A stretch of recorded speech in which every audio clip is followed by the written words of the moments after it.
So we have our final guest, and it's Lissa Woodson, and she writes under the name Nelena Kai, but she does other things under her given name, I believe it's her given name of Lissa Woodson.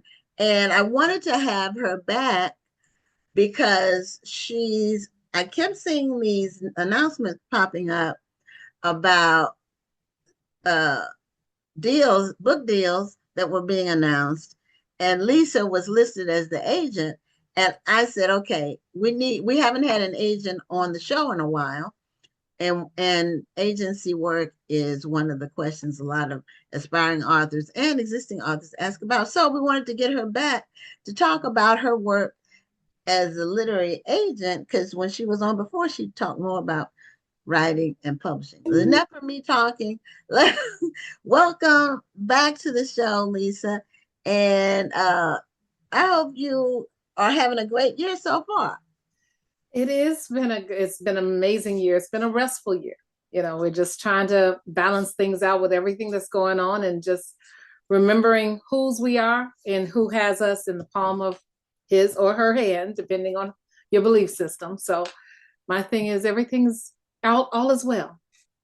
Okay. Now the books behind you, are all of those your books? I think I see your name on each one of Yes, them. that's my pen name. Yes, and you're right. Lisa Mhm. Woodson is my government name. Right. Okay. Okay. And Indeed. but the agency work that you do for the Seymour agency, I believe, Yes, the Seymour that's Agency. mhm, that's your literary agency work. And I don't know if I even knew that you were a literary agent. I knew you were a publisher, you had a tribe, you're an author, but I didn't know you were a literary agent too. Or maybe I did and I just forgot. Or you, Well, you I didn't lean into the literary agent side of my life until like the pandemic hit.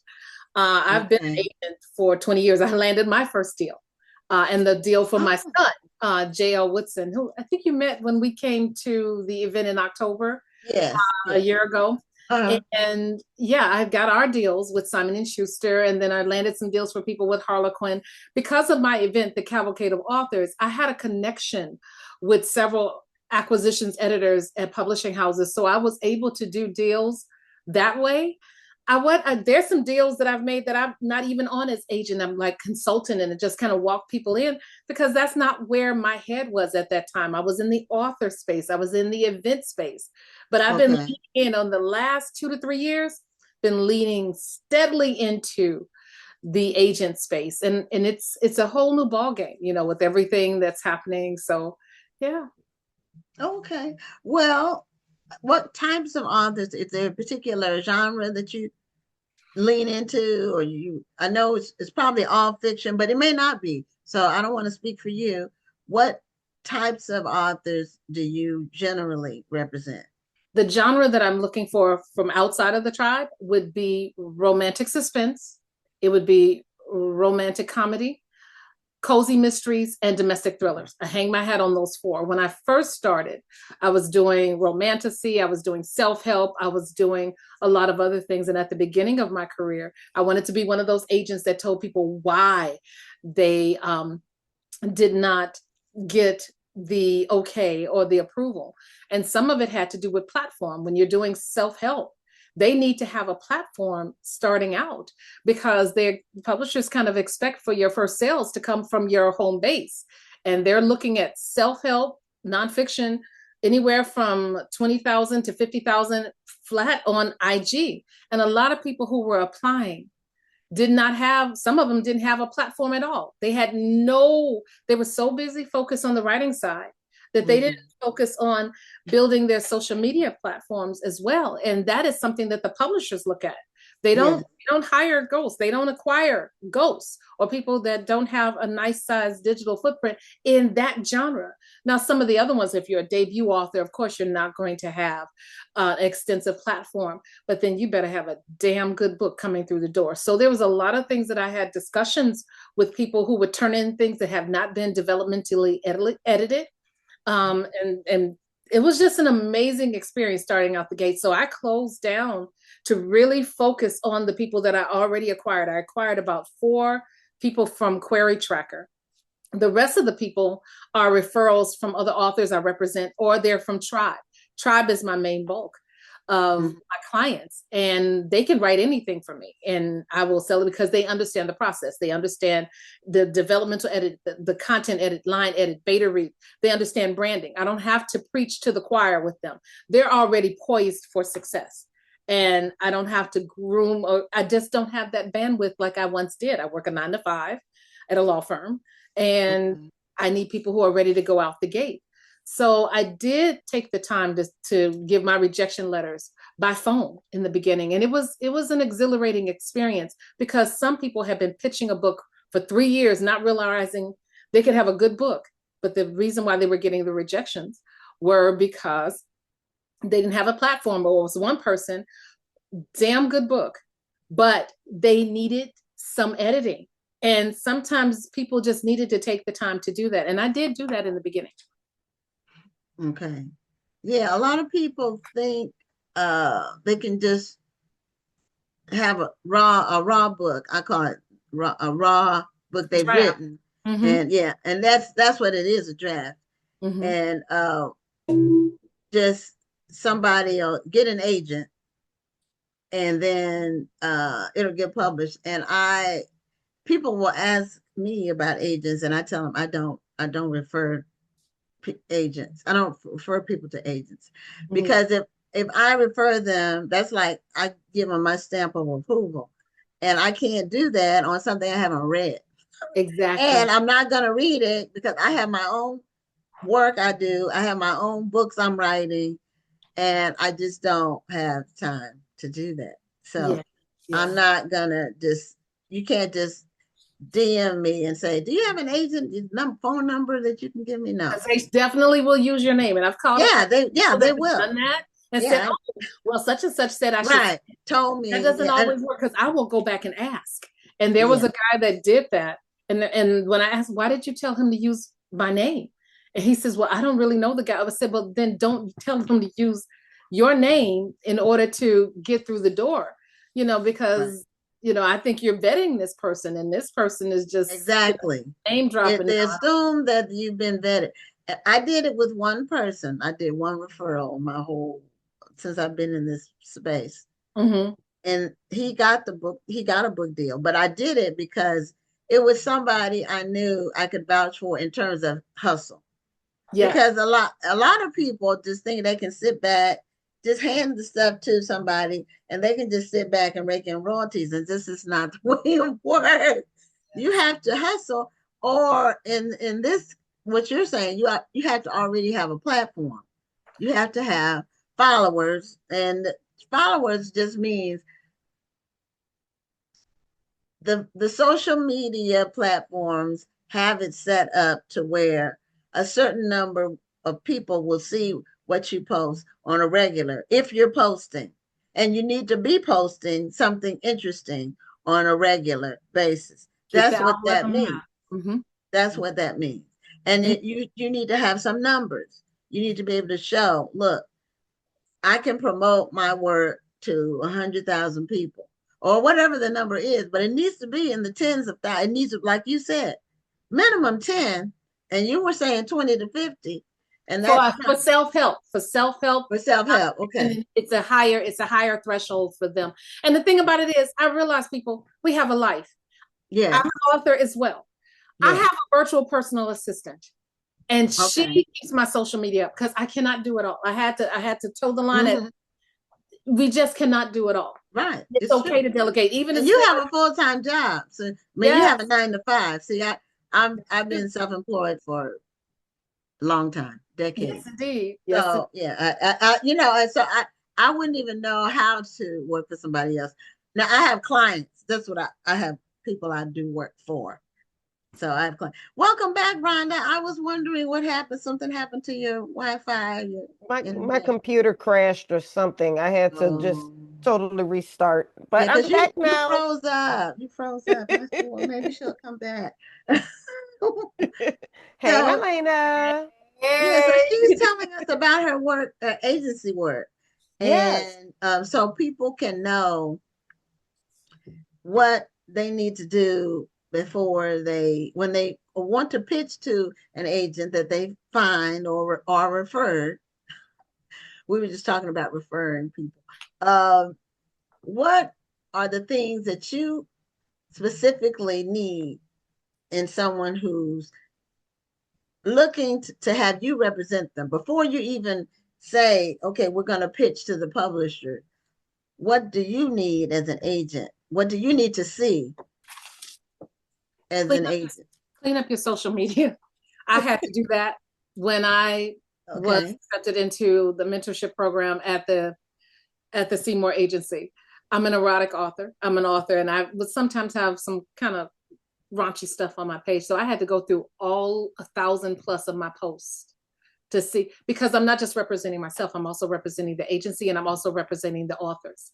I didn't need Okay. anything on my page, even if it was ambiguous or whatever. I can be me, but the Mm-hmm. difference is in a professional setting, I had to make sure that my pages, all of my pages, represented me in a light that I could represent other people. So there's a thing that also watch yourself on in these Facebook groups. One person, I was really interested in the book, and I called her and she didn't answer, and it was okay. I left a voicemail. But that next morning, I saw her blast an agent in a Facebook group, because I was like, whoa, she didn't blast the name, but she blasted their process. And it wasn't the blast that got me. It was the other authors who were trying to explain to her, look, just because she was a Black agent doesn't mean she, is going to connect with your story just because your characters are Black. They were trying to explain that. And her defensiveness in the answers. And I said, oh no, if she can be that way with just getting good, and they were giving good information. It wasn't that they were just talking. They were saying stuff that I would have said. And her defensiveness was like, that way she would also be that way with an acquisitions editor at a major publishing house. And here's the thing. You could destroy my ability to bring other people in. If you leave a sour taste on an acquisitions editor's lips in their mouth, that impacts me bringing other people in-house. I'm not going to let you mess up that part of my process. So I look at how you represent yourself as well. I had to clean up my act, not that I was, hitting stripper poles and stuff like that, but you understand what I'm saying. But watching that, but also to making your story, sure your story is unique. There's nothing new under the sun, nothing at all. But what makes your story stand out in that genre? You understand what I'm saying? You have to tell me and show me with a good hook. There are people who send me like pages and pages of synopses. All I need is a good, tight paragraph or two, a little bit about you. What you send me should make me run to those sample chapters to read what you have, and make sure it has a hook, the opening line, the opening paragraph, the opening page, the opening chapter. It needs to be something like, oh yeah, I gotta have the rest of this. You understand? And we get hundreds. I had about 80 submissions. Out of those 80 submissions, only 4 people made the cut.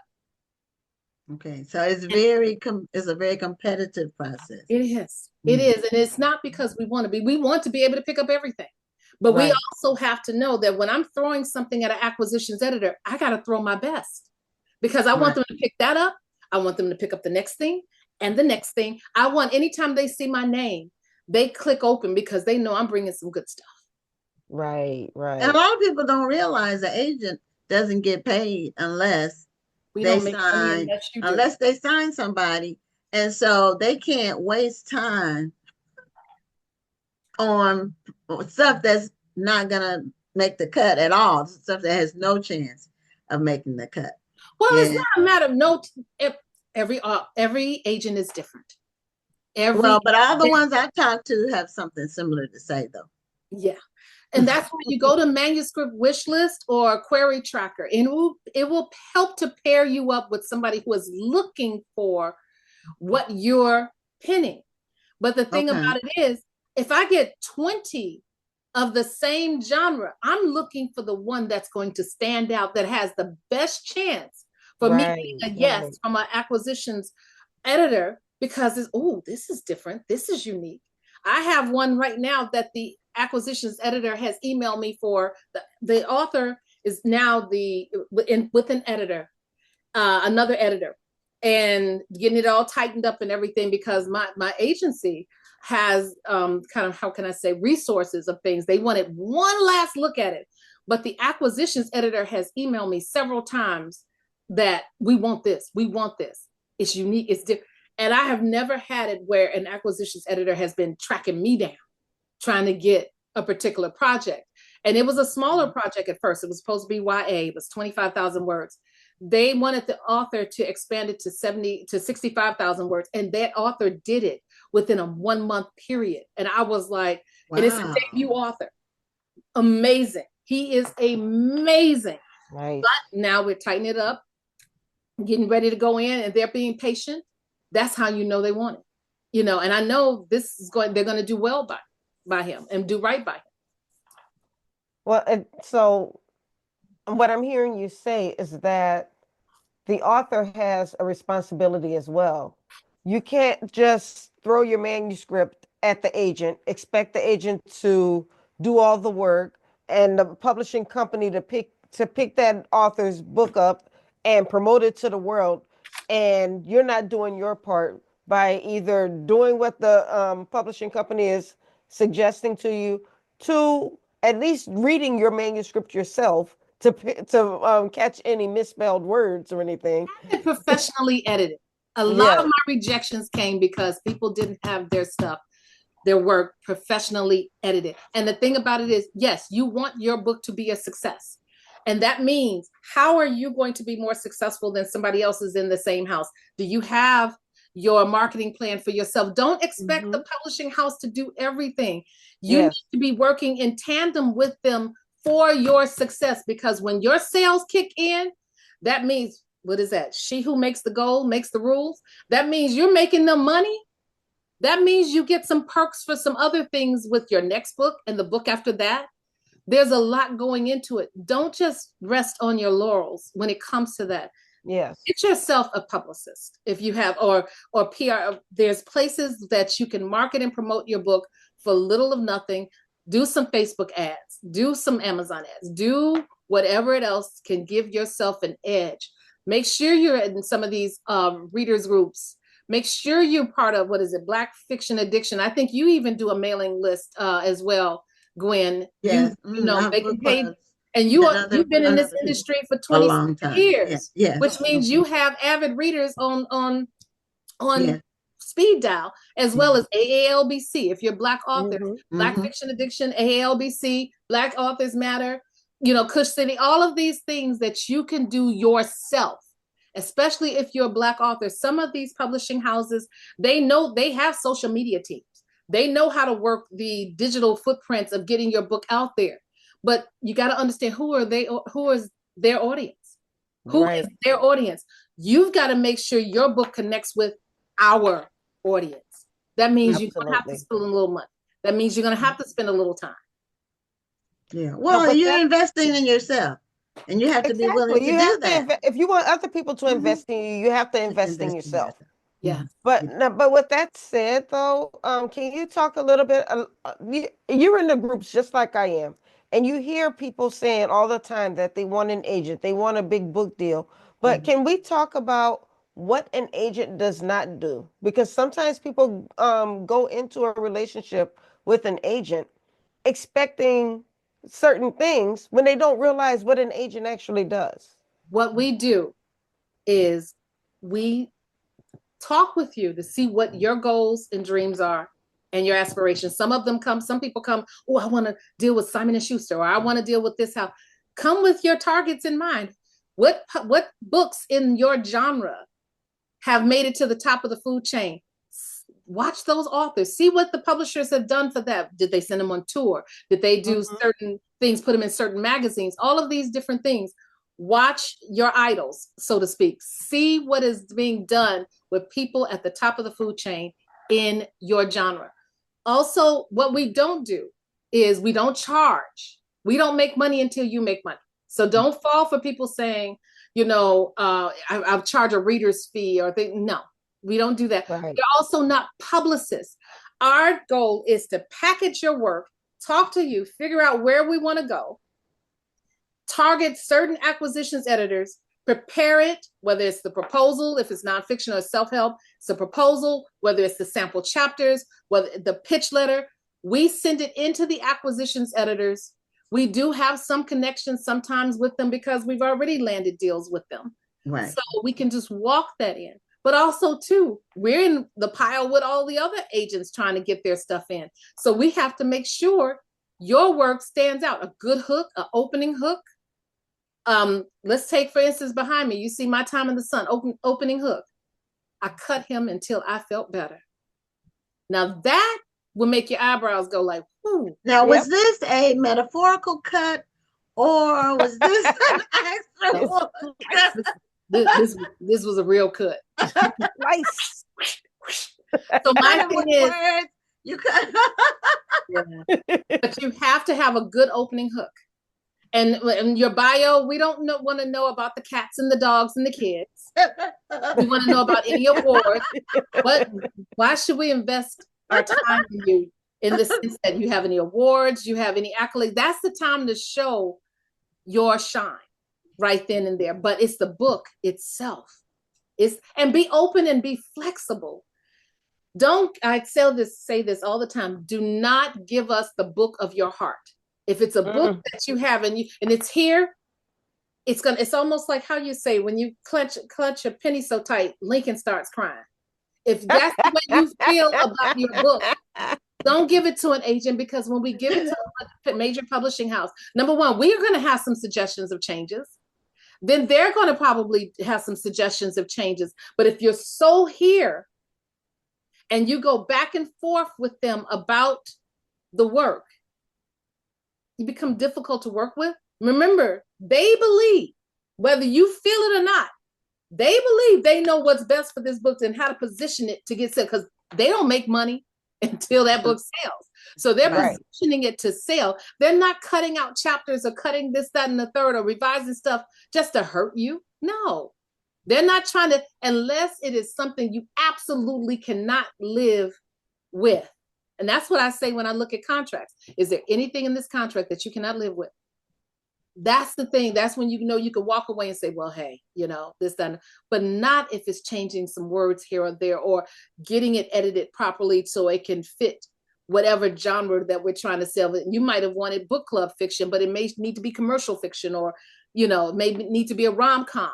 You understand what I'm saying? Mm-hmm. So they know it on their end. That's their job. Let them do their job. Wynn just said bye. No, to be honest, my nose was itching and I didn't want to do it on screen. Okay, let's just all do it. There we go. We can all do it together. Yeah. That was it. I tried to hold out, but sometimes when something you gotta scratch. This is true. Don't let it be when you're sleeping though. Because then you get it and it feels good. You wake all the way up and you can't go back to sleep. The Social Book Club made a good point. They said they like a little info about the author because it makes it relatable to the reader. So I tell authors all the time to be social on social media, because often readers like to feel like they know the author, especially when they really like the book. They want to be able to engage with the author. The late, great Eric Jerome Dickey, he was always on social media. Oh my God, yeah. He'd be cracking jokes. I remember one time he was making comments about the Soul Train Awards. This, of course, that was a long time ago. But the fact is, people want to feel like they're buddies and they're friends with their authors, with the authors. Like to read. Also boundaries, because sometimes readers can go in the opposite direction and become too familiar, and they can have a certain level of expectation, and when you don't meet it, then they get ticked off, and all of a sudden you're getting bad reviews. And have a certain level of boundary. Like for me, people can probably tell when it's me posting some things, but my VPA, and if you need a virtual personal assistant, you can hit me up, because when I say This woman, Angela, is amazing. She actually only does my clients in tribes, but she has some openings. But she keeps us, I don't know sometimes what she's posted till all of a sudden I start seeing some activity. I'm like, ooh, let me go see what she posted today. And people get all Let's see what I excited. said. Let me go see Like, what I said. yeah. Right. And the thing about it is she understands. She Yes. understands the algorithm, when to post, when to, and then if we need new material, she'll come to us for that. Keeping your digital footprint hot is very, very important because they will look at that. They will look at that. And I've had that happen to me, that there's some people got rejections. They love the book and they say it's a little too early in her platform, or a little too early in this platform, or they need more. I get those rejections. So I'm not saying it to be funny or just make things hard. I'm just telling you how it is. Yeah, some people will say, and it depends on what you do for a living or the industry that you're in or you're trying to break into. They'll say, I'm not on social media. Well, the problem with that is that's where the people are. So if you're not there, then how do you connect with people? You can't physically meet all the people that you can connect with via social media. And social media is connecting people with similar interests. Exactly. And but with that being the case though, know where your audience is, because different audiences are on different social media platforms. So if your audience is skews to be younger, you might not want to be on Facebook as much. Or you can be on Facebook, but maybe you're advertising more on TikTok or Instagram because your audience is there and not so much on Facebook. You could be advertising your book on Facebook, but if all your friends are 50 and older, but you're writing to a 20 and 30-year-old demographic, they may not be May not resonating. be Your book there. may not be resonating with them. And Facebook is old trend older. It doesn't have to be old, but the trend's older because Oh, we can my see daughter says our. old people are on Facebook.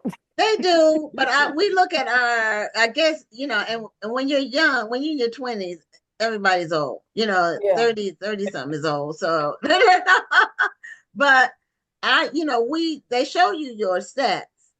They show you your insights on who your audience is. So, for example, the book festivals page, and we're close to 100,000 on it. They're 99.5. Our audience is 70% female. The age is 30, 25 and up, and it gets more. It's the three groups that are the biggest are 35 to 45, 45 to 55, and 65 up.